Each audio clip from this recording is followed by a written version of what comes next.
بسم اللہ الرحمن الرحیم۔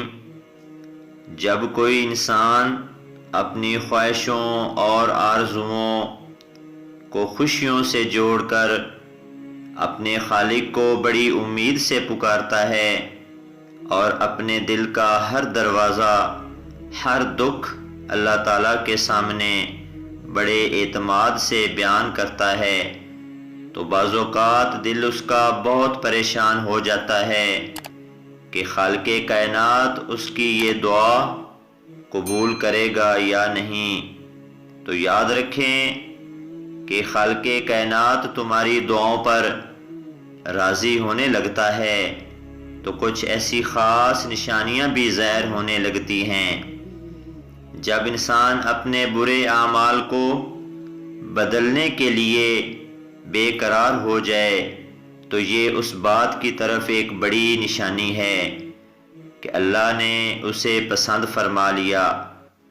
اگر کوئی دعا تمہاری قبول ہونے میں وقت لے رہی ہے تو حضرت صوفی برکت علی ابو انیس لدھیانوی قدس سرہ العزیز فرماتے ہیں کہ اگر تم اپنی دعا اللہ سے فوری قبول کروانا چاہتے ہو تو اللہ کے سامنے اس طرح دعا کیا کرو: اے اللہ، اے خالق کائنات، اے میرے پروردگار، تو میری یہ حاجت پوری کر دے، میں اس کے بدلے میں فلاں گناہ چھوڑ دوں گا، اور اسی وقت اس گناہ کو چھوڑ دے تو اللہ تعالیٰ اس کی وہ دعا فوری قبول کر لیتا ہے۔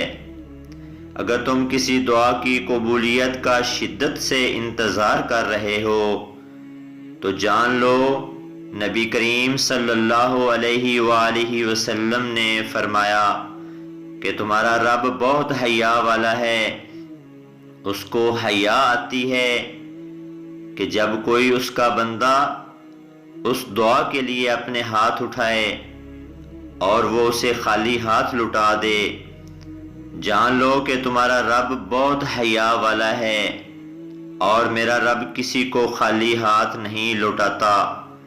جب تم غموں دکھوں سے نڈھال ہو جاؤ، یا پھر امیدوں کے چراغ بجھ رہے ہوں، یا پھر صبر کرتے کرتے تھک چکے ہو، یہی وہ وقت ہوتا ہے جب تمہاری دعا قبول ہونے کے قریب ہوتی ہے۔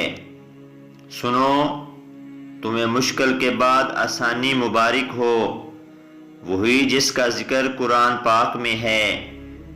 جاننا چاہتے ہو اللہ کن لوگوں کی دعا فوری قبول فرما لیتا ہے؟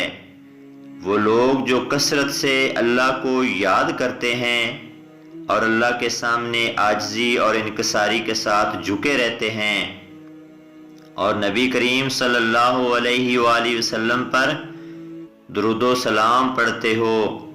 اللہ تعالیٰ ان لوگوں کی دعا فوراً قبول فرما لیتا ہے۔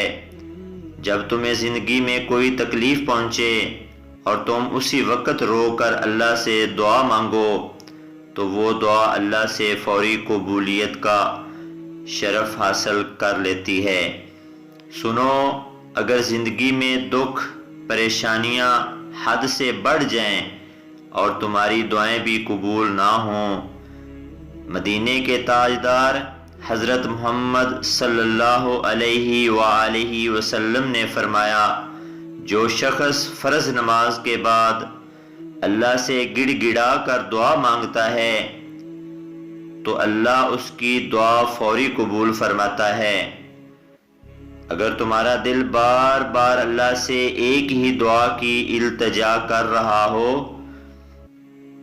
تو یہ ایک بڑی خاص نشانی ہوتی ہے کہ اللہ اس دعا کو ضرور قبول فرماتا ہے، کیونکہ اس دعا کی توفیق اللہ خود دے رہا ہوتا ہے۔ جان لو، اگر تم اپنی دعاؤں کو قبول کروانا چاہتے ہو تو اپنی دعاؤں کی طاقت کو کبھی بھی رکنے نہ دینا، اس دعا کا سفر جاری و ساری رکھنا اور لگاتار کرتے رہنا جب تک اللہ اس دعا کو پورا نہ کر دے اور اپنا کن نہ فرما دے۔ دعا مانگتے رہو، کیونکہ جب تم بار بار اللہ سے گہرائی سے مانگتے ہو تو اللہ تعالیٰ تمہاری چاہت میں بہتری کی گنجائش نکال ہی لیتا ہے۔ پھر وہ چاہے اموال ہوں یا کھوئے ہوئے لوگ، سب واپس مل جاتے ہیں۔ جان لو کہ مومن کی زندگی میں کاش نہیں ہوتا، کن ہوتا ہے، فیکون ہوتا ہے۔ یقین اور توکل موسیٰ جیسا ہو تو قسمت یوسف علیہ السلام کی طرح بدلتی ہے۔ ایک اور جگہ حدیث میں آتا ہے کہ اگر تم چاہتے ہو کہ اللہ تمہاری مشکلات، تمہاری مصیبتوں میں تمہاری دعا قبول کر لے تو تم بہترین اوقات میں کثرت سے اللہ کے حضور دعا کیا کرو۔ انہی لوگوں کو اللہ جلدی نواز دیتا ہے جو لوگ اللہ کو اچھے اور برے وقتوں میں یاد رکھتے ہیں۔ اور یاد رکھو، اللہ کسی کام کو ادھورا نہیں چھوڑتا، کوئی آنسو اللہ ضائع جانے نہیں دیتا، کوئی تڑپتا دل اللہ محروم نہیں رکھتا۔ وہ جب تمہاری زندگی کو معجزات سے بھرنا چاہتا ہے، اسی لیے ہی تو وہ تمہیں دعا کی توفیق دیتا ہے۔ یہ دعائیں بھی کتنی پیاری چیز ہوتی ہے نا، جو ہر بندے کے لیے زمین سے عرش تک کا سفر طے کرتی ہیں، اور پھر وہاں پہنچ کر جب قبول ہو کر واپسی کا سفر کرتی ہیں۔ میں بالکل جانتا ہوں کہ انتظار کرنا بہت مشکل ہوتا ہے، مگر اس انتظار کے بعد جو اجر و ثواب تمہارے لیے لکھا جائے گا وہ تمہاری پوری لائف بدل دے گا۔ بس تم اپنی ہر چاہت، ہر خواہش اللہ کے سپرد کر دو، تو پھر دیکھنا کہ اللہ تمہیں کیسے ہر دکھ مصیبت سے نجات دے گا۔ اللہ تعالیٰ آپ کو اور آپ کی زندگی کو دکھوں اور پریشانیوں سے نجات دے، آمین۔ ویورز، اگر ہماری یہ ویڈیو آپ کو پسند آئی ہو تو اس کو لائک، شیئر اور بیل آئیکن کو ضرور دبائیں۔ اللہ